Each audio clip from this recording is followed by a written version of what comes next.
हसनात ये जो रिलीफ उनको ये तमाम चीज़ों की सूरत में मुयस्सर इस वक़्त है, तो क्या ये कहना दुरुस्त है कि उनकी जो स्ट्रैटेजी रही है या उनके लोगों के जो बयानात रहे हैं, वो काम कर गए हैं अदालत को, जजेस को दबाव में लाने के लिए? मेरा नहीं ख्याल कि कोई पीटीआई की स्ट्रेटजी कामयाब हो रही है। ये हुकूमत की अच्छा, नाकामी हो रही है। हुकूमत की स्ट्रेटजी में ओके। बड़े फ्लाज हैं। देखा जाए, देखें अल्टीमेट आउटकम क्या हो रहा है। जो अगर आप कह रहे हैं रिलीफ है, वो तो पाबंद सलासिल है। मेरा ख्याल है कि जब हुँ, अगर इमरान खान पाबंद सलासिल थे, वो कन्विक्टेड थे, डिस्क्वालीफाई थे, तो ज़रूरी नहीं था कि रात 2 बजे तक उनके ट्रायल चलाया जाए। और इद्दत केस में जिस तरीके से मामला चलाया गया, उसका रिएक्शन भी हमने देखा कि 8 फरवरी के इलेक्शन में हमें नज़र आया। और वो एक मजलूमियत का कार्ड जो है वो पीटीआई को, ख़ासकर पंजाब में, वो एक चीज़ मिली। और अब भी यही है कि जो केसेस, जो स्ट्रांग केसेस हैं, उनको उसमें ड्यू प्रोसेस फॉलो हुँ, हो, ताकि कोई किसी कोई उंगली ना उठा सके। और इसी वजह से जो इस वक्त जजेस जिनके हवाले से हम देख रहे हैं कि एग्जेक्टिव और जो एस्टेब्लिशमेंट में आमना सामना है, जुडिशरी और इस्टेब्लिशमेंट में, तो ये वो जजेस जी, नहीं है, ये तो खुद विक्टिम रहे हैं पीटीआई के और इन पे बिल्कुल। सवालात उठाते रहे। अब जैसे अतरम लल्ला पे ये था कि जी इन्होंने जो है वो छुट्टी वाले दिन अदालत खोल के जो है नवाज शरीफ को बाहर भेजा। फिर एवन फील्ड में जिस तरीके हुँ, से ज़मानत जो है वो इलेक्शन के तकरीबन 2-3 महीने बाद नवाज शरीफ और मरीम नवाज तो बाहर आ गए थे। लेकिन यहाँ जो है ये सूरत हाल ज़रा डिफरेंट है। इधर जिस तरीके से चीज़ों को चलाया गया है, और मेरा ख्याल है कि हुकूमत के अंदर एक सेक्शन में भी ये रियलाइजेशन है कि जजेस के साथ अगर हमारी कन्फ्रंटेशन होगी तो इसके अल्टीमेट बेनिफिशरी पीटीआई है और होगी मज़ीद। और इस चीज़ का अब इदराक हो रहा है और इतलात भी हैं कि कोई इस तरह की डायलाग की बात हो रही है कि ग्रैंड डायलाग इंस्टीट्यूशन के दरमियान बट किया मुझे जाए। ये बताएं, ठीक है, ये समझाएं। आपने कहा कि ये हुकूमत की स्ट्रैटेजी जो है वो नाकाम, उसकी नाकामी है, लेकिन कन्फ्रंटेशन को अगर हो रही है तो अभी वो किस सतह पे हो रही है? कहाँ पे लग रहा है हुकूमती वुज़रा को कि अगर उनकी जजेस के साथ आगे जाके कोई मज़ाहमत होती है तो उसका फायदा पीटीआई को होगा? ये किस स्टेज पे अभी है ऐसा मामला? देखिए, एक तो मामला ये है कि एक जो अभी रिसेंटली जो हुआ मामला, ये जो एक जस्टिस बाबर सत्तार का एक लेटर जारी हुआ। अब जी, उस जी। हवाले से हुकूमत का ये है कि जी ये लेटर लीक किया गया। दूसरी तरफ से ये है कि नहीं, हुकूमत ने फौरी, जिस तरह अटार्नी जनरल ने रिएक्ट किया, वो एक मनसूबाबंदी के तहत फिर दोबारा एक जो है वो उस पर ठीक है। मूव की जा रही है। हालांकि मैं समझता हूँ कि सिंगल जज का कोई बड़े से बड़ा फैसला लाहौर हाई कोर्ट का या किसी भी हाई कोर्ट का, हसन बैठे हैं, ये डिवीजन में चैलेंज हो जाता है, सस्पेंड हो जाता है कि 1-2 साल केस सस्पेंड रहते हैं। डीसी का हमने देखा कि डीसी इस्लामाबाद के हवाले से क्या फैसला किया जस्टिस बाबर सत्तार ने, उस पर अल्टीमेट आउटकम क्या निकला।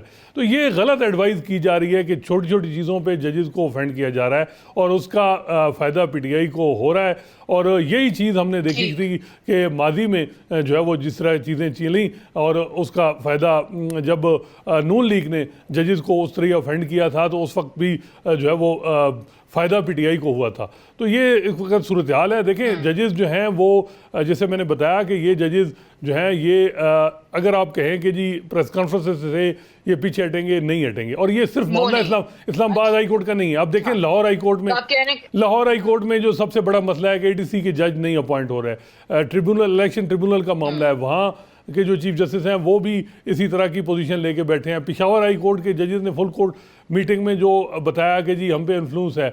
सुप्रीम कोर्ट में भी जो इस वक्त सूरत हाल है, और चीफ जस्टिस काजी फैसल ने वादे पैगाम दे दिया है कि मैंने एक्सटेंशन नहीं लेनी, चाहे वो 2 साल सारे जजेस का टेन्योर बढ़ा दें या आप जो भी करें, मैंने जो है वो रिटायर हो जाना है 25 अक्टूबर को। तो ये सारी सूरत हाल है। दो इदारों का इस तरीके से आमने सामने आना वो बहुत नुकसानदेह होता है रियासत के लिए, मुल्क के लिए। आप क्या सजेस्ट करते हैं कि उसमें कैसे कमी लाई जा सकती है? देखिए जी, इस हवाले से इतलात भी हैं कि हुकूमत की तरफ से कुछ इकदाम हो रहे हैं। प्राइम मिनिस्टर ऑफिस में 2-3 दिन पहले मीटिंग हुई है, उसमें हाई लेवल लोग थे और टास्क भी मिला जो लीगल साइड पे लोग हैं हुकूमत के कि जी आप जो है वो चीज़ों को जो है वो टेंशन को कम करें। लेकिन मसला ये आ रहा है कि जी। क्योंकि जो प्रेस कॉन्फ्रेंसेस हुई हैं, फिर उसके बाद ये कंटेम्प्ट नोटिस सुप्रीम कोर्ट की तरफ से आ जाना और उसमें लिख देना कि प्राइमा फेशियाई कंटेम्प्ट हुई है, और जस्टिस काजी फैसा की तरफ से, जो अमूमन अगर आप देखें तो जजेस के आपस में भी कोई मिसट्रस्ट है, कोई इस तरह नहीं है कि जजेस भी सारे एक पेज पे हैं। काजी साहब बड़ा बैलेंस होकर चीज़ों को लेके जा रहे हैं, लेकिन एग्जेक्टिव को उनकी तरफ से अगर उनके लोगों को कंटेम्प्ट काजी साहब की तरफ से आ रही है तो इसका मतलब है कि समथिंग इज़ सीरियस। लेकिन मेन चीज़ ये मुझे लग रहा है कि काजी साहब का ये था कि चीज़ें रुक जाएं ताकि कोई बातचीत, क्योंकि ये जो मैं वही बात कर रहा हूँ कि कन्फ्रंटेशन होगी, इसका फ़ायदा एक जमात को तो हो रहा है, पीटीआई को, और वो तो चाहेंगे कि इस चीज़ में जितना ज़्यादा ये क्लैश बने। और यही चीज़ हम देख रहे हैं कि जब लायर मूवमेंट थी, इफ्तिखार चौधरी साहब का और मुशर्रफ साहब की लड़ाई शुरू हुई तो नून लीग पीपल्स पार्टी ने फ़ायदा उठाया। तो अब भी यही सूरत हाल है कि, और हम देखते हैं कि यही हमारी रिसेंट हिस्ट्री बताती है कि जजेस और इस्टेब्लिशमेंट में जब भी क्लैश हुआ है तो जजेस प्रिवेल किया है, क्योंकि उनकी सिक्योरिटी है जॉब की, उनको इस तरीके से आप फारिग नहीं कर सकते, और वहाँ ज़रा उनके पास भी डिजोरो पावर है। जिस तरह अभी हम देख रहे हैं कि इस्लामाबाद हाई कोर्ट में चीज़ें यकदम टेकअप हुई हैं और हो रही हैं, और फिर उसके साथ जो है वो एक जमात भी अब खड़ी हो गई है, और भी सूरत हाल। और दूसरी तरफ हम देख रहे हैं कि नून लीग या पीपल्स पार्टी उस तरीके से जो है वो नहीं है चीज़ों में, और वहाँ वो ये है कि चीज़ों को जो है वो अदलिया के साथ भी वो लड़ाई नहीं लेना चाह रहे, और इन जजेस के साथ। और बल्कि राना सनाउल्लाह साहब तो जैसे बाबर सत्तार और जैसे अतर मिल्ला और इन लोगों की तारीफ़ करते हैं। देखिए, जो उमर अता बंदयाल और उनके हम ख्याल जजेस थे वो ज़रा डिफरेंट थे उनका, क्योंकि माजी में कहीं ना कहीं उन्होंने चीज़ें जो हैं वो मिल के भी चलाई, और वो एक हद से ज़्यादा नहीं जा सकते। लेकिन यहाँ जो है मसला ये है, अब मिसाल के तौर पे जैसे बाबर सत्तार ये तो जज भी नहीं बनना चाह रहे थे, तो इनको बड़ी कोशिशों से लाया गया, और ये वकील थे जस्टिस काजी फैसा के, उनके प्रेसिडेंशियल रेफरेंस में।